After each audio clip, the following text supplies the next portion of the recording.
여러분, 드디어 국색방화 시즌 2 금수방화가 시작되었어요. 얼마나 기다렸는지 모릅니다. 지난 시즌에 비해 이번 시즌에는 류창이 흑화하고 하유방의 출생 비밀까지 밝혀질 예정인데요. 혼란스러운 하유방 곁에서 우리의 장장양은 그녀를 어떻게 지켜줄지 벌써 혼자 설레이네요.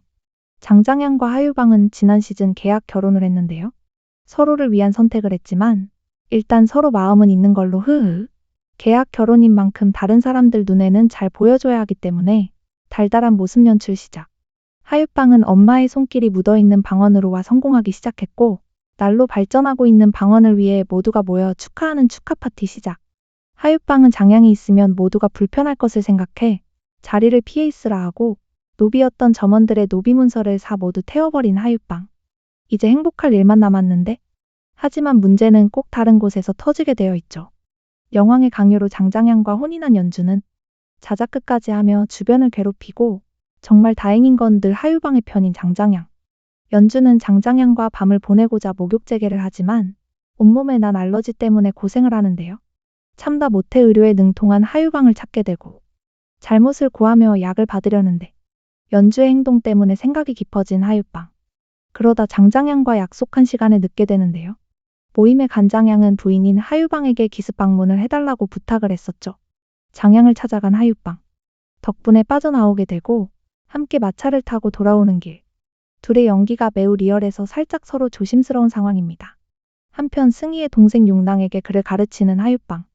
융랑은 아직도 하유방에게 살짝 집착 아닌 집착을 하고 그런 융랑에서 숫비가 보내준 그림을 보여주는데 두 사람의 달달한 모습을 그린 그림. 넌 나한테 안 돼, 이건가요? 한편 춘희는 아빠에게 의원하는 것을 들키게 되고 결국 가출을 하게 되는데요.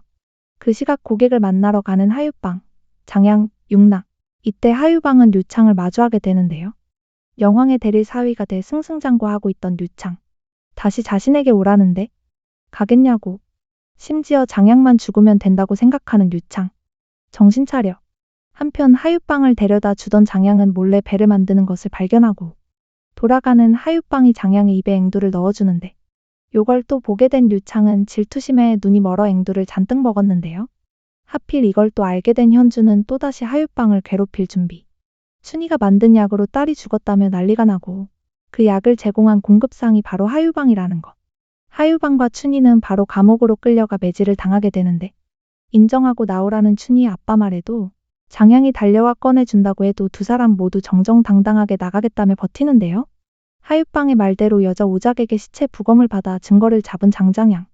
현주를 찾아 조용하면서도 강력하게 경고를 하고 춘희 사건이 해결됩니다. 거기다 아빠에게도 인정을 받게 된 춘희. 돌아온 하유방의 머리를 말려주는 장양. 스윗해, 소 스윗 보이. 이럴 거면 고백해라, 그냥. 그 와중에 앵무새한테 하유방을 연습시키는 도라이 류창. 한편 장양이 없는 사이 연주가 수상하게 절에 간다고 하자 따라가는 하유방. 연주 역시도 상인 집안 출신임을 알게 되고 그런데 연주 또 삽질. 영왕의 명으로 하유방의 잔에 독을 묻히게 되는데 차를 마시고 바로 쓰러진 하유방. 물론 연기. 사실 미리 계획을 눈치채고 찻잔을 바꿨던 하유방인데요. 그 벌로 연주에게 영왕 몰래 자유의 몸으로 만들어줄 테니 도망가거나 영왕부로 돌아가라 하는데 영왕부를 선택한 연주. 좀 착하게 살아라. 드라마 국색방화의 시즌 2 금수방화가 생각보다 빠르게 시작되었는데요. 비록 아직은 가짜 부부 행세이지만 왜 스윗해, 왜 달달해. 더 보여줘. 꽁냥거리는 하유방과 장양. 언제쯤 찐사랑을 눈치채고 알콩달콩 살게 될까요? 물론 하유방은 모든 여자들의 우상과 같은 존재가 될 인물인지라 사랑 따위 필요 없을까요? 하지만 장양이라면 필요할지도. 기다린 만큼 더 재미있는 드라마 금수방화. 드친 자는 금수방화 리뷰로 또다시 찾아뵙겠습니다. 오늘의 리뷰는 여기까지. 좋아요, 구독은 사랑입니다.